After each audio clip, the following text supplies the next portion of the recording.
உங்கள் எஸ்கேஎம் பேசுகிறேன். இது என்னோட 26வது எபிசோட். இந்த எபிசோட என்ன பார்க்க போகிறோன்னா, நம்ம பார்க்குற டாக்ஸி டிரைவருக்கு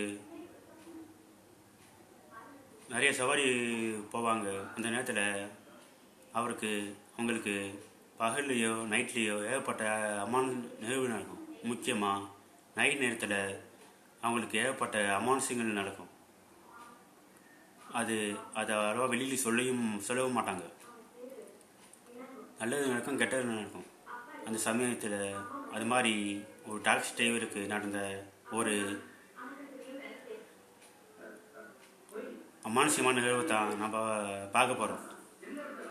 இது துபாயில் நடந்த நிகழ்வு. துபாயில் ரஹீம்ங்கிற ஒரு டாக்ஸி டிரைவர். அவர் டாக்ஸி ஓட்டிகிட்டு இருக்காரு. பல வருஷமாக டாக்ஸி டிரைவர் தான் இருக்கார். ஒரு நாள் அப்படி தான் அவர் வண்டி எடுத்தால் காலையில் 8 மணிக்கு தான் எடுப்பார். 8 மணிக்கு எடுத்து நைட்டு 12 மணி வரையும் ஆயிரும் வீட்டுக்கு வர்றதுக்கு. இப்படி தான் ஒரு நாள் காலையில் அவர் வண்டி எடுக்கிறாரு. அங்கே டே ஃபுல்லும் வேலை பார்த்துட்டு பேஷண்ட் வந்திருக்காங்க.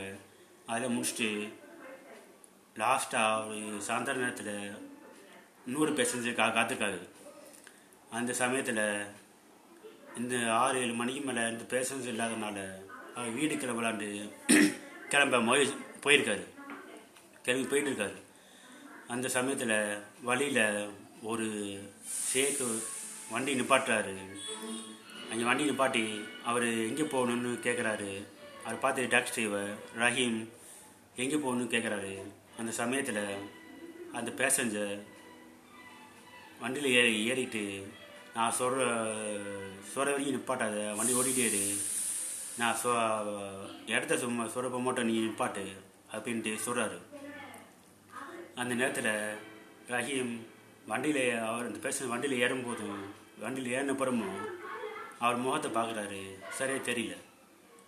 சரின்னு அவர் வண்டியை எடுத்து கிளம்பி போயிட்டுருக்காரு. கொஞ்சம் தூரம் போனப்புறம் குளிர்ச்சியான ஒரு காற்று அடிக்குது. இது வண்டிக்குள்ளேயும் அடிக்குது. வண்டிக்குள்ளே அதிகமாக அடிக்கிறதுனால இப்படி குளிர் அடிக்கிறேன்ட்டு நினச்சிக்கிட்டு அந்த டிரைவருக்கு முன்னாடி இந்த மிரரில் பார்த்தப்ப, ஃப்ரண்ட் மிரர் பார்த்தப்ப அந்த பேசஞ்சர் முகம் தெளிவாக தெரியல. ஏன்னா சேக் ஒரு ட்ரெஸ் போட்டிருக்காரு.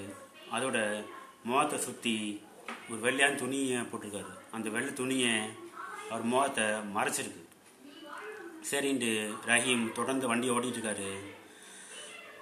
அப்போ ஓட்டிகிட்டு இருக்கும்போதும்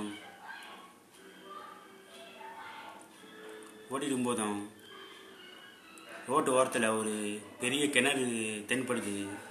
அந்த கிணத்தை பார்த்த உடனே பின்னாடி உட்காந்து அந்த பேசஞ்சர் வண்டியை நிப்பாட்ட சொல்கிறாரு. அது கேட்டு வண்டி நிப்பாட்டுற ரஹீம் அவர் அந்த கிணத்திட்ட இறங்குறத கவனிக்கிறார். அது கவனிச்ச அந்த பேசஞ்சர், இங்கே வண்டியை நிப்பாட்டாத, திரும்பியும் பார்க்காத, வண்டியை எடுத்துகிட்டு நீ போயிட்டே இரு அப்படின்னு சொல்கிறாரு.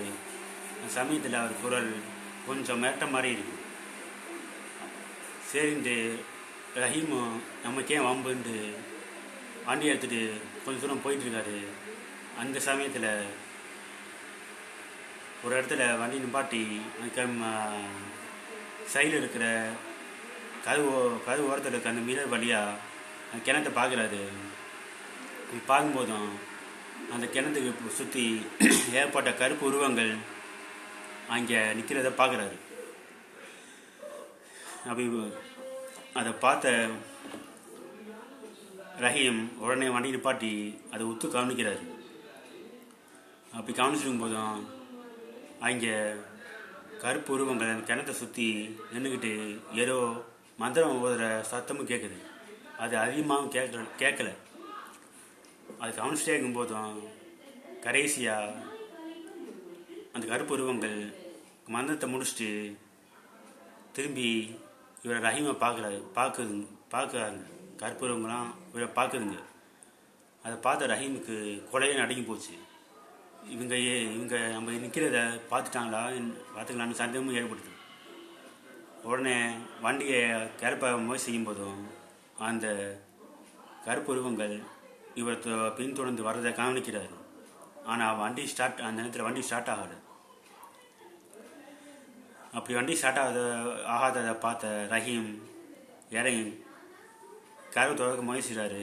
ஆனால் கதவு ரொம்ப டைட்டாக க்ளோஸ் ஆகிருக்கு. அந்த சமயத்தில் ரேடியோவிலேருந்து ஏதோ வித்தியாசமான சவுண்டு வருது. அது கேட்கும்போதும் ரஹீமுக்கு அமானுஷ்யமான சவுண்டு மாதிரி கேட்குது. உடனே அவர் என்ன செய்யாருன்னா கதவு கண்ணாடி உடச்சிட்டு அங்கேருந்து வெளியில் குதித்து தப்பிச்சு போகிறாரு. ஆனால் கருப்புருவங்கள் அவர் பின்தொடர்ந்து வந்துட்டு இருக்கு. அது பார்க்கும்போதுமே பல அமானுஷ்யமாக தோணுது. அதே சமயத்தில் அவர் பயந்து போன அந்த ரஹீம் குரானில் இருக்கிற வசனத்தை தொடர்ந்து சொல்லியிருக்காரு. இப்படி சொல்ல அந்த கருப்புருவங்கள் பின்தங்கிறத கவனிக்கிறார். அப்படி சொல்லிக்கிட்டு ரஹீம் முன்னோக்கி போயிட்டுருக்காரு. அப்படி தப்பிச்சு அங்கேருந்து தப்பிச்சு ஊருக்குள்ளே வந்துட்டார். ஊருக்குள்ளே வந்து அடுத்த நாள் இந்த விஷயத்தை அவங்க குடும்பத்திட்டையும் பக்கத்தில் இருக்கவங்ககிட்டையும் சொல்கிறாரு, அவங்க ஃப்ரெண்ட்ஸ்கிட்டையும் சொல்கிறாரு. அந்த சமயத்தில்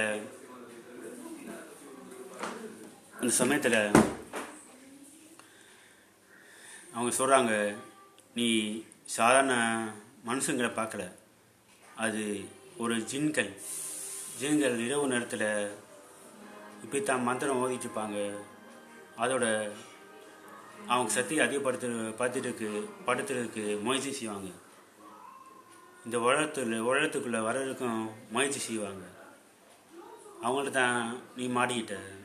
உங்கள் வண்டியில் ஏறினது கூட ஒரு ஜின்னாக கூட இருக்கலாம் அப்படின்னு சொல்கிறாங்க. உனக்கு பயந்து போன ரஹீம் அன்னையிலேருந்து இரவு நேரத்தில் வண்டி ஓட்டுறதில்லை. வண்டி ஓட்டினாலும் அந்த பக்கம் போகிறதில்லை. ஏன்னா அன்னைக்கு அனுபவப்பட்ட விஷயம் இப்படி இருந்திருக்கு. அதோட நிறைய பேர் அவரை எச்சரிச்சதுனால அந்த பக்கம் போகாதன்னு எச்சரிச்சதுனால அந்த பக்கம் போகிறதில்லை. அதிகமாக பேசஞ்சர் வந்தால் கூட அவங்கள ஏற்றிட்டு அந்த பக்கம் போகிறதில்லை. அவ்வளோதான் மக்களே, இந்த கதை முடிஞ்சிச்சு. இந்த கதை உங்களுக்கு பிடிச்சிருந்தா சப்ஸ்கிரைப் செஞ்சுங்க, ஷேர் செய்யுங்க, லைக் செய்யுங்க. சப்ஸ்கிரைப் செஞ்சு ஆளுங்க பட்டனை அழுத்திக்குங்க. அப்போ தான் நான் போகிற ஒவ்வொரு வீடியோவும் உங்களுக்கு நோட்டிஃபிகேஷனில் வரும். மீண்டும் உங்களை அடுத்த வீடியோவில் சந்திக்கிறேன். அது வரைக்கும் உங்களை விடைபெறுவது நான் SKM.